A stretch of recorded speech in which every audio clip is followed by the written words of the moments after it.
কিছুতেই কিন্তু এখানকার এই জীবনের সঙ্গে নিজেকে আমি খাপ খাওয়াইতে পারিতেছি না। বাংলাদেশ হইতে সদ্য আসিয়াছি, চিরকাল কলিকাতায় কাটাইয়াছি। এই অরণ্যভূমির নির্জনতা যেন পাথরের মতো বুকে চাপিয়া আছে বলিয়া মনে হয়। একদিন বৈকালে বেড়াতে বাহির হইয়া অনেক দূর পর্যন্ত যাই। কাছারির কাছে তবুও লোকজনের গলা শুনিতে পাওয়া যায়। রশি ২-৩ গেলেই কাছারি ঘরগুলো যেমন দীর্ঘ বনঝাউ ও কাশ জঙ্গলের আড়ালে পড়ে, তখন মনে হয় সমস্ত পৃথিবীতে আমি একাকী। তারপর যত দূর যাওয়া যায়, চওড়া মাঠের দুধারে ঘন বনের সারি বহু দূর পর্যন্ত চলিয়াছে। শুধু বন আর ঝোপ, গজারি গাছ, বাবলা, বন্য কাটা বাঁশ, বেত ঝোপ। গাছের ও ঝোপের মাথায় মাথায় অস্তন্মুখ সূর্য সিঁদুর ছড়াইয়া দিয়াছে। সন্ধ্যার বাতাসে বন্য পুষ্প ও তৃণগুল্মের সুঘ্রাণ, প্রতি ঝোপ পাখির কাকলিতে মুখর। তার মধ্যে হিমালয়ের বনটিও আছে, মুক্ত দূর প্রসারী তৃণাবৃত প্রান্তর ও শ্যামল বনভূমির মেলা। এই সময় মাঝে মাঝে মনে হইত যে এখানে প্রকৃতির যে রূপ দেখিতেছি এমনটি আর কোথাও দেখি নাই। যত দূর চোখ যায় এসব যেন আমার, আমি এখানে একমাত্র মানুষ। আমার নির্জনতা ভঙ্গ করিতে আসিবি না কেউ। মুক্ত আকাশতলে নিস্তব্ধ সন্ধ্যায় দূর দিগন্তের সীমারেখা পর্যন্ত মনকে ও কল্পনাকে প্রসারিত করিয়া দিই। কাছারি হইতে প্রায় ১ ক্রোশ দূরে একটা নাবাল জায়গা আছে। সেখানে ক্ষুদ্র কয়েকটি পাহাড়ি ঝর্ণা ঝিরঝির করিয়া বহিয়া যাইতেছে। তাহার দুপারে জলজ লিলির বন, কলিকাতার বাগানে যাহাকে বলে স্পাইডার লিলি। বন্য স্পাইডার লিলি কখনো দেখি নাই। জানিতামও না যে এমন নিভৃত ঝর্ণার উপল বিছানো তীরে ফুটন্ত লিলি ফুলের এত শোভা হয়, বা বাতাসে তাহারা এত মৃদু কোমল সুবাস বিস্তার করে। কতবার গিয়া এখানটিতে চুপ করিয়া বসিয়া আকাশ, সন্ধ্যা ও নির্জনতা উপভোগ করিয়াছি। মাঝে মাঝে ঘোড়ায় চড়িয়া বেড়াই। প্রথম প্রথম ভালো চড়িতে পারিতাম না, ক্রমে ভালোই শিখিলাম। শিখিয়াই বুঝিলাম জীবনে এত আনন্দ আর কিছুতেই নাই। যে কখনো এমন নির্জন আকাশতলে দিগন্তব্যাপী বন প্রান্তরে ইচ্ছা মতো ঘোড়া ছুটাইয়া না বেড়াইয়াছে, তাহাকে বোঝানো যাইবে না সে কি আনন্দ। কাছারি হইতে ১০-১৫ মাইল দূরবর্তী স্থানে সার্ভে পার্টি কাজ করিতেছে। প্রায়ই আজকাল সকালে ১ পেয়ালা চা খাইয়া ঘোড়ার পিঠে জিন কষিয়া সেই যে ঘোড়ায় উঠি, কোনোদিন ফিরি বৈকালে, কোনোদিন বা ফিরিবার পথে জঙ্গলের মাথার উপর নক্ষত্র ওঠে, বৃহস্পতি জ্বলজ্বল করে। জ্যোৎস্না রাত্রে বন পুষ্পের সুবাস জ্যোৎস্নার সহিত মেশে, শৃগালের রব প্রহর শোনা যায়। জঙ্গলের ঝিঝি পোকার দল বাঁধিয়া ডাকিতে থাকে। যে কাজে এখানে আসা তার জন্য অনেক চেষ্টা করা যাইতেছে। এত হাজার বিঘা জমি হঠাৎ বন্দোবস্ত হওয়াও সোজা কথা নয় অবশ্য। আর একটা ব্যাপার এখানে আসিয়া জানিয়াছি। এই জমি আজ ৩০ বৎসর পূর্বে নদী গর্ভে শিকস্তি হইয়া গিয়াছিল। ২০ বছর হইল বাহির হইয়াছে। কিন্তু যাহারা পিতৃপিতামহের জমি গঙ্গায় ভাঙিয়া যাওয়ার পরে অন্যত্র উঠিয়া গিয়া বাস করিয়াছিল, সেই পুরাতন প্রজাদিগকে জমিদার এই সব জমিতে দখল দিতে চাহিতেছেন না। মোটা সেলামি ও বর্ধিত হারে খাজনার লোভে নতুন প্রজাদের সঙ্গেই বন্দোবস্ত করিতে চান। অথচ যেসব গৃহহীন, আশ্রয়হীন, অতি দরিদ্র পুরাতন প্রজাকে তাহাদের ন্যায্য অধিকার হইতে বঞ্চিত করা হইয়াছে, তাহারা বারবার অনুরোধ উপরোধ কান্নাকাটি করিয়াও জমি পাইতেছে না। আমার কাছেও অনেকে আসিয়াছিল, তাহাদের অবস্থা দেখিলে কষ্ট হয়। কিন্তু জমিদারের হুকুম, কোনো পুরাতন প্রজাকে জমি দেওয়া হইবে না। কারণ একবার চাপিয়া বসিলে তাহাদের পুরাতন সত্ত্ব তাহারা আইনত দাবি করিতে পারে। জমিদারের লাঠির জোর বেশি। প্রজারা আজ ২০ বৎসর ভূমিহীন ও গৃহহীন অবস্থায় দেশে দেশে মজুরি করিয়া খায়। কেহ সামান্য চাষবাস করে, অনেকে মরিয়া গিয়াছে। তাহাদের ছেলেপিলেরা নাবালক বা অসহায়। প্রবল জমিদারের বিরুদ্ধে স্রোতের মুখে কুটার মতো ভাসিয়া যাইবে। এদিকে নূতন প্রজা সংগ্রহ করা যায় কোথা হইতে? মুঙ্গের, পূর্ণিয়া, ভাগলপুর, ছাপড়া প্রভৃতি নিকটবর্তী জেলা হইতে লোক যাহারা আসে, দর শুনিয়া পিছাইয়া যায়। ২-৫ জন কিছু কিছু লইতেছেও। এইরূপ মৃদুগতিতে অগ্রসর হইলে ১০,০০০ বিঘা জঙ্গলি জমি প্রজাবেলি হইতে ২০-২৫ বৎসর লাগিয়া যাইবে। আমাদের এক ডিহি কাছারি আছে, সেও ঘোর জঙ্গলময় মহাল। এখান থেকে ১৯ মাইল দূরে। জায়গাটার নাম লবটুলিয়া। কিন্তু এখানেও যেমন জঙ্গল, সেখানেও তেমনি। কেবল সেখানে কাছারি রাখার উদ্দেশ্য এই যে, সেই জঙ্গলটা প্রতি বছর গোয়ালাদের গরু মহিষ চড়াইবার জন্য খাজনা করিয়া দেওয়া হয়। এ বাদে সেখানে প্রায় ২-৩০০ বিঘা জমিতে বন্য কুলের জঙ্গল আছে। লাক্ষা কীট পুষিবার জন্য লোকে এই কুলবন জমা লইয়া থাকে।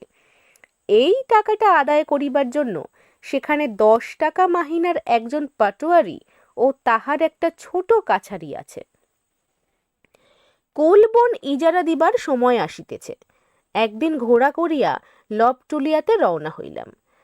আমার কাছারি ও লবটুলিয়ার মাঝখানে একটা উঁচু রাঙামাটির ডাঙা, প্রায় ৭-৮ মাইল লম্বা। এর নাম ফুলকিয়া বৈহার। কত ধরনের গাছপালা ও ঝোপ জঙ্গলে পরিপূর্ণ। জায়গায় জায়গায় বন এত ঘন যে ঘোড়ার গায়ে ডালপালা ঠেকে। ফুলকিয়া বৈহার যেখানে নামিয়া গিয়া সমতল ভূমির সহিত মিশিল, চানন বলিয়া একটি পাহাড়ি নদী সেখানে উপল খণ্ডের উপর দিয়া ঝিরঝির করিয়া বহিতেছে। বর্ষাকালে সেখানে জল খুব গভীর, শীতকালে এখন তত জল নাই। লবটুলিয়ায় এই প্রথম আসিলাম। অতি ক্ষুদ্র এক খড়ের ঘর, তার মেঝে জমির সঙ্গে সমতল। ঘরের বেড়া পর্যন্ত শুকনো কাঠের, বনঝাউয়ের ডালের পাতা দিয়ে বাঁধা। সন্ধ্যার কিছু পূর্বে সেখানে পৌঁছিলাম। এত শীত যেখানে থাকি সেখানে নাই। শীতে জমিয়া যাইবার উপক্রম হইলাম বেলা না পড়িতেই। সিপাহীরা বনের ডালপালা জ্বালাইয়া আগুন করিল। সেই আগুনের ধারে ক্যাম্প চেয়ারে বসিলাম। অন্য সবাই গোল হইয়া আগুনের চারিধারে বসিল। কোথা হইতে ১.৫ একটা রুই মাছ পাটোয়ারি আনিয়াছিল। এখন কথা উঠিল, রান্না করিবে কে? আমি সঙ্গে পাচক আনি নাই, নিজেও রান্না করিতে জানি না। আমার সঙ্গে সাক্ষাৎ করিবার জন্য ৭-৮ জন লবটুলিয়াতে অপেক্ষা করিতেছিল। তাহাদের মধ্যে কন্টু মিশ্র নামে এক মৈথিল ব্রাহ্মণকে পাটোয়ারি রান্নার জন্য নিযুক্ত করিল। পাটোয়ারিকে বলিলাম, এসব লোকেই কি ইজারা ডাকবে? পাটোয়ারি বলিল, না হুজুর, ওরা খাবার লোভে এসেছে। আপনার আসবার নাম শুনে আজ ২ দিন ধরে কাছারিতে এসে বসে আছে। এদেশের লোকের ওই রকম অভ্যেস, আরও অনেকে বোধহয় কাল আসবে। এমন কথা কখনো শুনি নাই। বলিলাম, সে কি? আমি তো নিমন্ত্রণ করিনি এদের। হুজুর, এরা বড় গরিব, ভাত জিনিসটা খেতে পায় না। কলাইয়ের ছাতু, মকাইয়ের ছাতু, এই এরা ১২ মাস খায়। ভাত খেতে পাওয়াটা এরা ভোজের সমান বিচার করে। আপনি আসছেন, ভাত খেতে পাবে এখানে, সেই লোভে সব এসেছে।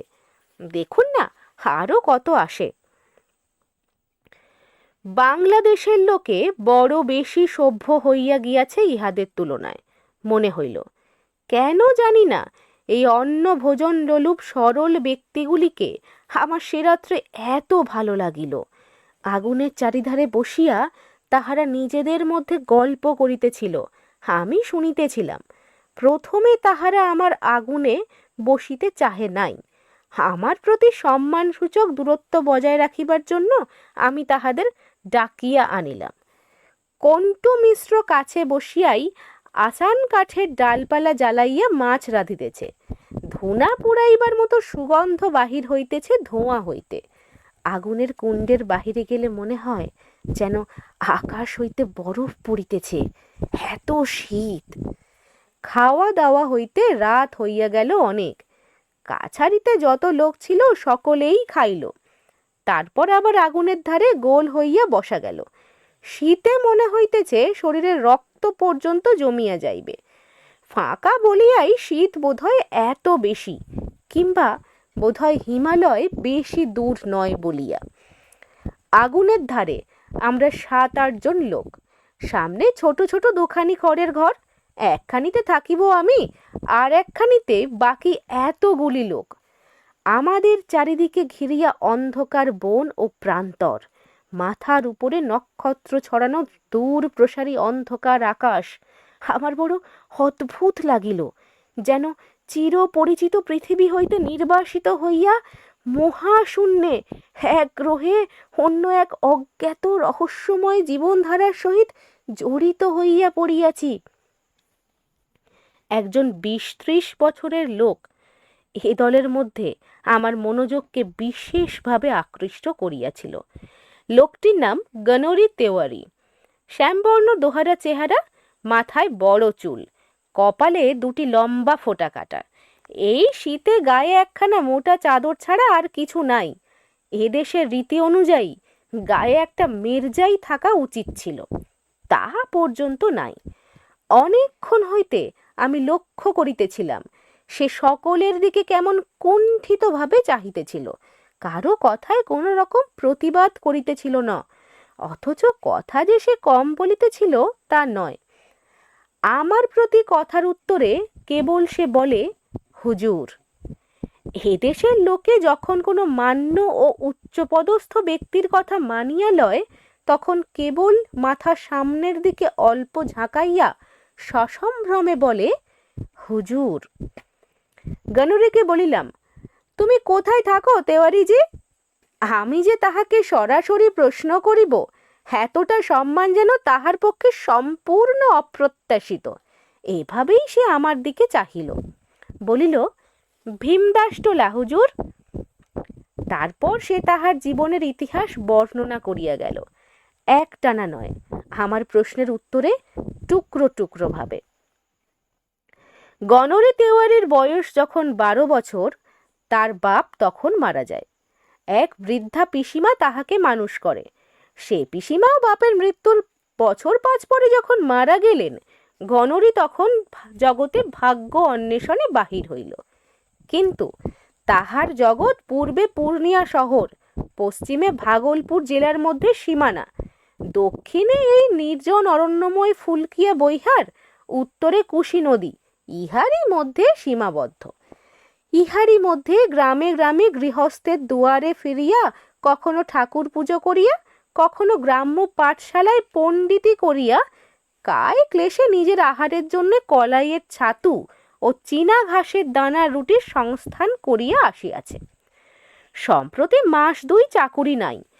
পর্বতা গ্রামের পাঠশালা উঠিয়া গিয়াছে। ফুলকিয়া বৈহারের 10,000 বিঘা অরণ্যময় অঞ্চলে লোকের বস্তি নাই। এখানে যে মহিষ পালকের দল মহিষ চড়াইতে আনে জঙ্গলে, তাহাদের বাথানে বাথানে ঘুরিয়া খাদ্য ভিক্ষা করিয়া বেড়াইতেছিল। আজ আমার এখানে আসিবার খবর পাইয়া অনেকের সঙ্গে এখানে আসিয়াছে। আসিয়াছে কেন, সে কথা আরো চমৎকার। এখানে এত লোক এসেছে কেন তেওয়ারিজি? হুজুর, সবাই বললে ফুলকিয়ার কাছারিতে ম্যানেজার এসেছেন, সেখানে গেলে ভাত খেতে পাওয়া যাবে। ওরা তাই এলো, ওদের সঙ্গে আমিও এলাম। ভাত এখানকার লোকে কি খেতে পায় না? কোথায় পাবে হুজুর? নওগাছিয়ার মারোয়ারিরা রোজ ভাত খায়। আমি নিজে আজ ভাত খেলাম বোধহয় 3 মাস পরে। গত ভাদ্র মাসের সংক্রান্তিতে রাসবিহারী সিং রাজপুতের বাড়ি নিমন্ত্রণ ছিল, সে বড়লোক ভাত খাইয়েছিল, তারপর আর খাইনি। যতগুলি লোক আসিয়াছিল, এই ভয়ানক শীতে কাহারও গাত্র বস্ত্র নাই। রাত্রে আগুন পোহাইয়া রাত কাটায়। শেষ রাত্রে শীত যখন বেশি পড়ে, আর ঘুম হয় না শীতের চোটে, আগুনের খুব কাছ ঘেঁষিয়া বসিয়া থাকে ভোর পর্যন্ত। কেন জানি না ইহাদের হঠাৎ এত ভালো লাগিল। ইহাদের দারিদ্র, ইহাদের সারল্য, কঠোর জীবন সংগ্রামে ইহাদের জুঝিবার ক্ষমতা, এই অন্ধকার অরণ্যভূমি ও হিমবর্ষী মুক্ত আকাশ, বিলাসিতার কোমল পুষ্পাশ্রিত পথে ইহাদের যাইতে দেয় নাই, কিন্তু ইহাদিগকে সত্যকার পুরুষ মানুষ করিয়া গড়িয়াছে। দুটি ভাত খাইতে পাওয়ার আনন্দে যারা ভীমদাসটোলা ও পর্বতা হইতে ৯ মাইল পথ হাঁটিয়া আসিয়াছে বিনা নিমন্ত্রণে, তাহাদের মনের আনন্দ গ্রহণ করিবার শক্তি কত সতেজ তা ভাবিয়া বিস্মিত হইলাম। অনেক রাত্রে কিসের শব্দে ঘুম ভাঙিয়া গেল। শীতে মুখ বাহির করাও যেন কষ্টকর। এমন যে শীত এখানে তা না জানার দরুন উপযুক্ত গরম কাপড় ও লেপ তোষক আনি নাই। কলিকাতায় যে কম্বল গায়ে দিতাম সেখানাই আনিয়াছিলাম। শেষ রাত্রে সে যেন ঠান্ডা জল হইয়া যায় প্রতিদিন। যে পাশে শুইয়া থাকি শরীরের গরমে সেদিকটা তবুও থাকে একরকম। অন্য কাতে পাশ ফিরিতে গিয়া দেখি বিছানা কন কন করিতেছে। সে পাশে মনে হয় যেন ঠান্ডা পুকুরের জলে পৌষ মাসের রাত্রে ডুব দিলাম। পাশেই জঙ্গলের মধ্যে কিসের যেন সম্মিলিত পদশব্দ, কাহারা যেমন দৌড়িতেছে। গাছপালা, শুকনো বনঝাউয়ের গাছ মটমট শব্দে ভাঙিয়া ঊর্ধ্বশ্বাসে দৌড়িতেছে। কি ব্যাপারখানা কিছু বুঝিতে না পারিয়া সিপাহী বিষ্ণুরাম পাড়ে ও স্কুল মাস্টার গণরি তেওয়ারিকে ডাক দিলাম। তাহারা নিদ্রাজড়িত চোখে উঠিয়া বসিল। কাছারির মেঝেতে যে আগুন জ্বালা হইয়াছিল তাহারই শেষ দীপ্তিটুকুতে ওদের মুখের আলস্য সম্ভ্রম ও নিদ্রালুতার ভাব ফুটিয়া উঠিল। গণরি তেওয়ারি কান পাতিয়ে একটু শুনিয়াই বলিল, কিছু না হুজুর, নীলগাইয়ের জেরা দৌড়াচ্ছে জঙ্গলে। কথা শেষ করিয়াই সে নিশ্চিন্ত মনে পাশ ফিরিয়া শুইতে যাইতেছিল। জিজ্ঞাসা করিলাম, নীলগাইয়ের দল হঠাৎ এত রাত্রে অমন দৌড়াবার কারণ কি? বিষ্ণুরাম পাড়ে আশ্বাস দিবার সুরে বলিল, হয়তো কোনো জানোয়ারে তাড়া করে থাকবে হুজুর, এছাড়া আর কি। কি জানোয়ার? কি আর জানোয়ার হুজুর, জঙ্গলের জানোয়ার। শের হতে পারে, নয়তো ভালু। যে ঘরে শুইয়া আছি নিজের অজ্ঞাতসারে তাহার কাঁশ ডাঁটায় বাঁধা আগরের দিকে নজর পড়িল। সে আগরও এত হালকা যে বাহির হইতে একটি কুকুরে ঠেলা মারিলেও তাহা ঘরের মধ্যে উল্টাইয়া পড়ে। এমন অবস্থায় ঘরের সামনেই জঙ্গলে নিস্তব্ধ নিশীথ রাত্রের বাঘ বা ভালুকে বন্য নীলগাইয়ের দল তাড়া করিয়া লইয়া চলিয়াছে, এ সংবাদটিতে যে বিশ্বস্ত হইলাম না তাহা বলাই বাহুল্য। একটু পরেই ভোর হইয়া গেল। দিন যতই যাইতে লাগিল জঙ্গলের মোহ ততই আমাকে ক্রমে পাইয়া বসিল। এর নির্জনতা ও অপরাহ্নের সিঁদুর ছড়ানো বনঝাউয়ের জঙ্গলের কি আকর্ষণ আছে বলিতে পারি না। আজকাল ক্রমশ মনে হয় এই দিগন্তব্যাপী বিশাল বন প্রান্তর ছাড়িয়া ইহার রোদ পোড়া মাটির তাজা সুগন্ধ, এই স্বাধীনতা, এই মুক্তি ছাড়িয়া কলিকাতার গোলমালের মধ্যে আর ফিরিতে পারিব না। হে মনের ভাব একদিনে হয় নাই। কত রূপে কত সাজেই যে বন্য প্রকৃতি আমার মুগ্ধ অনভ্যস্ত দৃষ্টির সম্মুখে আসিয়া আমাকে ভুলাইল। কত সন্ধ্যা আসিল অপূর্ব রক্ত মেঘের মুকুট মাথায়। দুপুরের খরতর রৌদ্র আসিল উন্মাদিনী ভৈরবীর বেশে। গভীর নিশীথে জ্যোৎস্নাবরণে সুরসুন্দরীর সাজে হিম স্নিগ্ধ বন কুসুমের সুবাস মাখিয়া, আকাশ ভরা তারার মালা গলায়, অন্ধকার রজনীতে কাল পুরুষের আগুনের খড়গ হাতে দিক বিদিক ব্যাপিয়ে বিরাট কালী মূর্তিতে। একদিনের কথা জীবনে কখনো ভুলিব না। মনে আছে সেদিন দোল পূর্ণিমা। কাচারির সিপাহীরা ছুটি চাহিয়া লইয়া সারা দিন ঢোল বাজাইয়া হোলি খেলিয়াছে। সন্ধ্যার সময়েও নাচ গানের বিরাম নাই দেখিয়া আমি নিজের ঘরে টেবিলে আলো জ্বালাইয়া অনেক রাত পর্যন্ত হেড আপিসের জন্য চিঠিপত্র লিখিলাম। কাজ শেষ হইতেই ঘড়ির দিকে চাহিয়া দেখি রাত প্রায় 1টা বাজে। শীতে জমিয়া যাইবার উপক্রম হইয়াছি। একটা সিগারেট ধরাইয়া জানালা দিয়া বাহিরের দিকে উকি মারিয়া মুগ্ধ ও বিস্মিত হইয়া দাঁড়াইয়া রহিলাম। যে জিনিসটা আমাকে মুগ্ধ করিল তাহা পূর্ণিমা নিশীথিনীর অবর্ণনীয় জ্যোৎস্না। হয়তো যতদিন আসিয়াছি শীতকাল বলিয়া গভীর রাত্রে কখনো বাহিরে আসি নাই, কিংবা অন্য যে কারণেই হোক ফুলকিয়া বৈহারের পরিপূর্ণ জ্যোৎস্না রাত্রির রূপ এই আমি প্রথম দেখিলাম। দরজা খুলিয়া বাহিরে আসিয়া দাঁড়াইলাম। কেহ কোথাও নাই। সিপাহীরা সারাদিন আমোদ প্রমোদের পরে ক্লান্ত দেহে ঘুমাইয়া পড়িয়াছে। নিঃশব্দ অরণ্যভূমি, নিস্তব্ধ জনহীন নিশীথ রাত্রি। সে জ্যোৎস্না রাত্রির বর্ণনা নাই। কখনো সেরকম ছায়াবিহীন জ্যোৎস্না জীবনে দেখি নাই। এখানে খুব বড় বড় গাছ নাই, ছোটখাটো বনঝাউ ও কাশবন, তাহাতে তেমন ছায়া হয় না। চকচকে সাদা বালি মিশানো জমি ও শীতের রৌদ্রে অর্ধ শুষ্ক কাশবনে জ্যোৎস্না পড়িয়া এমন এক অপার্থিব সৌন্দর্যের সৃষ্টি করিয়াছে যাহা দেখিলে মনে কেমন ভয় হয়, মনে কেমন যেন একটা উদাস বাঁধনহীন মুক্ত ভাব, মন হু হু করিয়া ওঠে। চারিদিকে চাহিয়া সেই নীরব নিশীথ রাত্রে জ্যোৎস্না ভরা আকাশ তলে দাঁড়াইয়া মনে হইল এক অজানা পরিরাজ্যে আসিয়া পড়িয়াছি। মানুষের কোনো নিয়ম এখানে খাটিবে না। এইসব জনহীন স্থান গভীর রাত্রে জ্যোৎস্নালোকে পরীদের বিচরণ ভূমিতে পরিণত হয়। আমি অনধিকার প্রবেশ করিয়া ভালো করি নাই। তাহার পর ফুলকিয়া বৈহারের জ্যোৎস্না রাত্রি কতবার দেখিয়াছি। ফাল্গুনের মাঝামাঝি যখন দুধলি ফুল ফুটিয়া সমস্ত প্রান্তরে যেন রঙিন ফুলের গালিচা বিছাইয়া দেয়, তখন কত জ্যোৎস্না শুভ্র রাত্রে বাতাসে দুধলি ফুলের মিষ্ট সুবাস প্রাণ ভরিয়া আঘ্রাণ করিয়াছি। প্রত্যেকবারেই মনে হইয়াছে জ্যোৎস্না যে এত অপরূপ হইতে পারে, মনে এমন ভয় মিশ্রিত উদাস ভাব আনিতে পারে, বাংলাদেশে থাকিতে তাহা তো কোনোদিন ভাবিও নাই। ফুলকিয়ার সে জ্যোৎস্না রাত্রির বর্ণনা দিবার চেষ্টা করিব না। সেরূপ সৌন্দর্য লোকের সহিত প্রত্যক্ষ পরিচয় যতদিন না হয় ততদিন শুধু কানে শুনিয়া বা লেখা পড়িয়া তাহা উপলব্ধি করা যাইবে না, করা সম্ভবও নয়।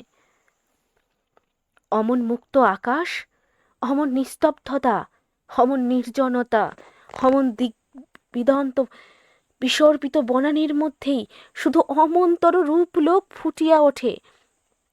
জীবনে একবারও সে জ্যোৎস্না রাত্রি দেখা উচিত। যে না দেখিয়াছে, ভগবানের সৃষ্টির একটি অপূর্ব রূপ তাহার নিকট চির অপরিচিত রহিয়া গেল। একদিন ডিহি আজমাবাদের সার্ভে ক্যাম্প হইতে ফিরিবার সময় সন্ধ্যার মুখে বনের মধ্যে পথ হারাইয়া ফেলিলাম। বনের ভূমি সর্বত্র সমতল নয়, কোথাও উঁচু জঙ্গলাবৃত বালিয়াড়ি টিলা, তারপরেই 2টি টিলার মধ্যবর্তী ছোটখাটো উপত্যকা। জঙ্গলের কিন্তু কোথাও কোনো বিরাম নাই। টিলার মাথায় উঠিয়া চারিদিকে চাহিয়া দেখিলাম যদি কোনো দিকে কাছারির মহাবীরের ধ্বজার আলো দেখা যায়। কোনো দিকে আলোর চিহ্নও নাই, শুধু উঁচু নিচু টিলা ও ঝাউবন আর কাশবন। মাঝে মাঝে শাল ও আসান গাছের বনও আছে। 2 ঘন্টা ঘুরিয়াও যখন জঙ্গলের কুল কিনারা পাইলাম না, তখন হঠাৎ মনে পড়িল নক্ষত্র দেখিয়া দিক ঠিক করি না কেন। গ্রীষ্মকাল, কালপুরুষ দেখি প্রায় মাথার উপর রহিয়াছে। বুঝিতে পারিলাম না কোন দিক হইতে আসিয়া কালপুরুষ মাথার উপর উঠিয়াছে। সপ্তর্ষিমণ্ডলও খুঁজিয়া পাইলাম না। সুতরাং নক্ষত্রের সাহায্যে দিক নিরূপণের আশা পরিত্যাগ করিয়া ঘোড়াকে ইচ্ছা মতো ছাড়িয়া দিলাম।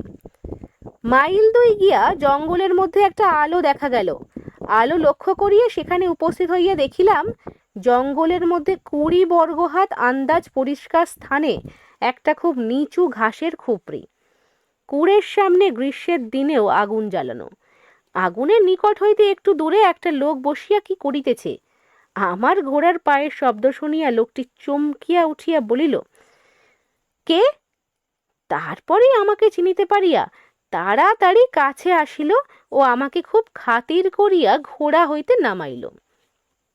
পরিশ্রান্ত হইয়াছিলাম, প্রায় 6 ঘন্টা আছি ঘোড়ার উপর, কারণ সার্ভে ক্যাম্পেও আমিনের পিছু পিছু ঘোড়ায় টোটো করিয়া জঙ্গলের মধ্যে ঘুরিয়াছি।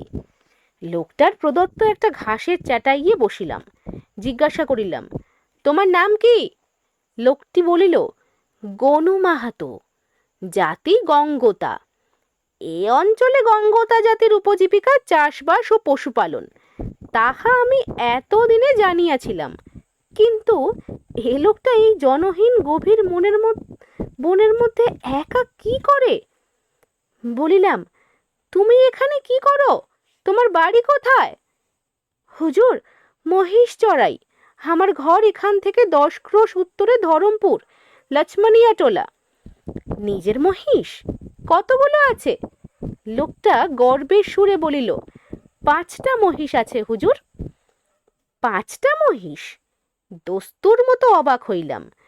10 ক্রোশ দূরের গ্রাম হইতে 5টা মাত্র মহিষ সম্বল করিয়া লোকটি এই বিজন বনের মধ্যে মহিষ চুরির খাজনা দিয়া একা খুপড়ি বাঁধিয়া মহিষ চড়ায়, দিনের পর দিন, মাসের পর মাস এই ছোট্ট খুপড়িটাতে কি করিয়া সময় কাটায়? কলিকাতা হইতে নতুন আসিয়াছি। শহরের থিয়েটার বায়োস্কোপে লালিত যুবক আমি, বুঝিতে পারিলাম না। কিন্তু এদেশের অভিজ্ঞতা আরো বেশি হইলে বুঝিয়াছিলাম কেন গনু মাহাতো ওভাবে থাকে। তাহার অন্য কোনো কারণ নাই ইহা ছাড়া যে গনু মাহাতোর জীবনের ধারণাই এইরূপ। যখন তাহার 5টি মহিষ, তখন তাহাদের চড়াইতে হইবে, এবং যখন চড়াইতে হইবে তখন জঙ্গলে আছে কুড়ে বাঁধিয়া একা থাকিতেই হইবে। এ অত্যন্ত সাধারণ কথা, ইহার মধ্যে আশ্চর্য হইবার কি আছে? গনু কাঁচা শালপাতায় একটা লম্বা পিকা বা চুরুট তৈরি করিয়া আমার হাতে সসম্ভ্রমে দিয়া আমায় অভ্যর্থনা করিল। আগুনের আলোতে উহার মুখ দেখিলাম। বেশ চওড়া কপাল, উঁচু নাক, রং কালো, মুখশ্রী সরল, শান্ত চোখের দৃষ্টি। বয়স 60-এর উপর হইবে। মাথার চুল একটিও কালো নাই, কিন্তু শরীর এমন সুগঠিত যে এই বয়সেও প্রত্যেকটি মাংসপেশি আলাদা করিয়া গুনিয়া লওয়া যায়। গনু আগুনে আরো বেশি কাঠ ফেলিয়া দিয়া নিজেও একটি শালপাতার পিকা ধরাইল। আগুনের আভায় খুপড়ির মধ্যে 1-8খানা পিতলের বাসন চকচক করিতেছে। আগুনের কুণ্ডের মণ্ডলীর বাহিরে ঘোরতর অন্ধকার ও ঘন বন। বলিলাম, গনু, একা এখানে থাকো, জন্তু জানোয়ারের ভয় করে না? গনু বলিল, ভয় ডর করলে আমাদের কি চলে হুজুর? আমাদের যখন এই ব্যবসা, সেদিন তো রাত্রে আমার খুপড়ির পিছনে বাঘ এসেছিল। মহিষের 2টো বাচ্চা আছে, ওদের উপর তাক।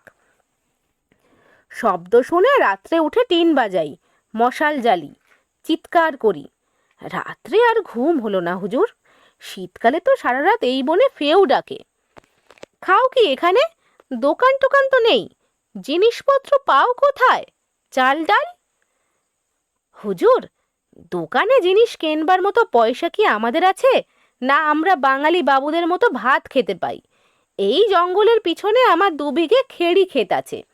খেড়ির দানা সিদ্ধ আর জঙ্গলে বাথুয়া শাক হয়, তাই সিদ্ধ আর একটু লুন, এই খাই। ফাগুন মাসে জঙ্গলে গুড়মি ফল ফলে, লুন দিয়ে কাঁচা খেতে বেশ লাগে।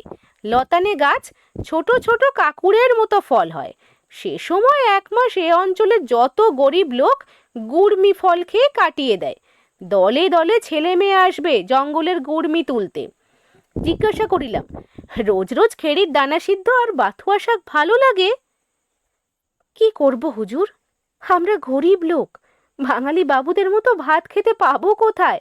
ভাত এই অঞ্চলের মধ্যে কেবল রাসবিহারী সিং আর নন্দলাল পাড়ে খায় দুবেলা। সারাদিন মহিষের পিছনে ভূতের মতন খাটি হুজুর। সন্ধ্যের সময় ফিরি যখন, তখন এত খিদে পায় যে যা পাই তাই খেতে ভালো লাগে। গনুকে বলিলাম, কলকাতা শহর দেখেছো গনু? না হুজুর, কানে শুনেছি।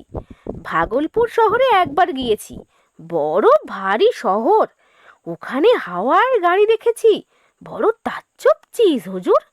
ঘোড়া নেই, কিছু নেই, আপনা আপনি রাস্তা দিয়ে চলছে। এই বয়সে উহার স্বাস্থ্য দেখিয়া অবাক হইলাম।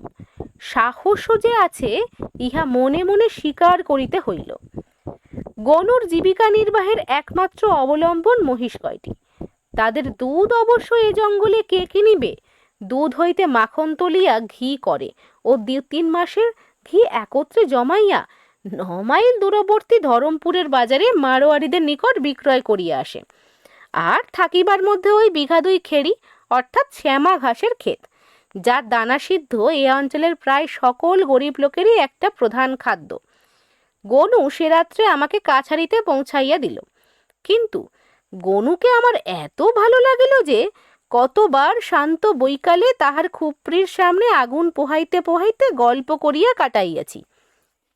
ওদেশের নানা রূপ তথ্য গনুর কাছে যেরূপ শুনিয়াছিলাম, অত কেউ দিতে পারে নাই।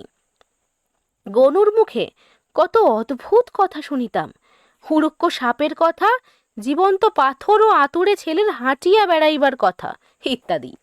ওই নির্জন জঙ্গলের পারিপার্শ্বিক অবস্থার সঙ্গে গনুর সেসব গল্প অতি উপাদেয় ও অতি রহস্যময় লাগিত। আমি জানি, কলকাতা শহরে বসিয়া সেসব গল্প শুনিলে তাহা আজগুবি ও মিথ্যা মনে হইতে বাধ্য। যেখানে সেখানে যে কোনো গল্প শোনা চলে না। গল্প শুনিবার পটভূমি ও পারিপার্শ্বিক অবস্থার উপর উহার মাধুর্য যে কতখানি নির্ভর করে তাহা গল্পপ্রিয় ব্যক্তি মাত্রেই জানেন। গনুর সকল অভিজ্ঞতার মধ্যে আমার আশ্চর্য বলিয়া মনে হইয়াছিল বন্য মহিষের দেবতা টাঁড় বারোর কথা। কিন্তু যেহেতু এই গল্পের একটি অদ্ভুত উপসংহার আছে, সেজন্য সে কথা এখন না বলিয়া যথাস্থানে বলিব। এখানে বলিয়া রাখি, গনু আমাকে যেসব গল্প বলিত তাহা রূপকথা নহে, তাহার ব্যক্তিগত অভিজ্ঞতার বিষয়। গনু জীবনকে দেখিয়াছে, তবে অন্যভাবে। অরণ্য প্রকৃতির ঘনিষ্ঠ সংস্পর্শে আজীবন কাটাইয়া সে অরণ্য প্রকৃতির সম্বন্ধে একজন রীতিমতো বিশেষজ্ঞ ব্যক্তি। তাহার কথা হঠাৎ উড়াইয়া দেওয়া চলে না। মিথ্যা বানাইয়া বলিবার মতো কল্পনা শক্তিও গনুর আছে বলিয়া আমার মনে হয় নাই।